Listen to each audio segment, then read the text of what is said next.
2 Kings 4. The wife of a man from the company of the prophets cried out to Elisha, "Your servant my husband is dead, and you know that he revered the Lord. But now his creditor is coming to take my 2 boys as his slaves." Elisha replied to her, "How can I help you? Tell me, what do you have in your house?" "Your servant has nothing there at all," she said, "except a small jar of olive oil." Elisha said, "Go around and ask all your neighbors for empty jars. Don't ask for just a few. Then go inside and shut the door behind you and your sons. Pour oil into all the jars, and as each is filled, put it to one side." She left him and shut the door behind her and her sons. They brought the jars to her, and she kept pouring. When all the jars were full, she said to her son, "Bring me another one." But he replied, "There is not a jar left." Then the oil stopped flowing. She went and told the man of God, and he said, "Go, sell the oil and pay your debts. You and your sons can live on what is left." One day Elisha went to Shunem, and a well-to-do woman was there, who urged him to stay for a meal.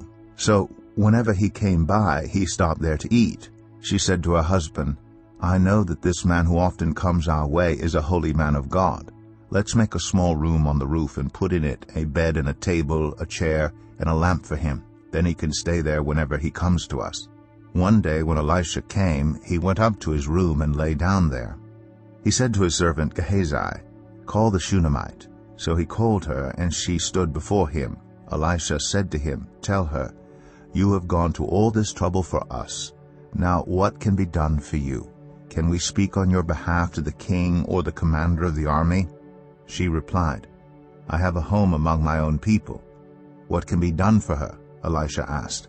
Gehazi said, "She has no son, and her husband is old." Then Elisha said, "Call her." So he called her, and she stood in the doorway. About this time next year Elisha said, "You will hold a son in your arms."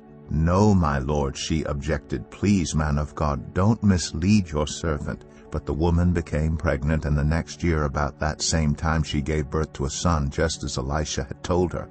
The child grew, and one day he went out to his father, who was with the reapers. He said to his father, "My head, my head." His father told a servant, "Carry him to his mother."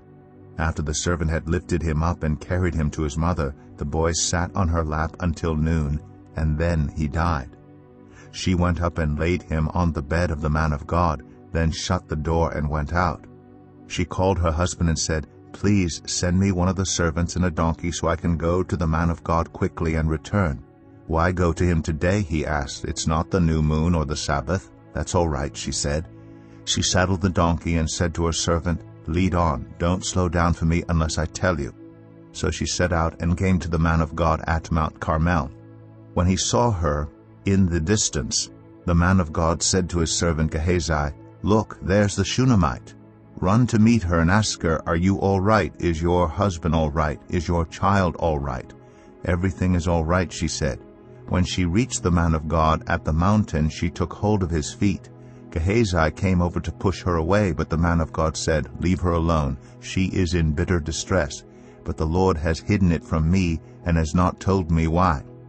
"Did I ask you for a son, my lord?" she said. "Didn't I tell you, 'Don't raise my hopes'?"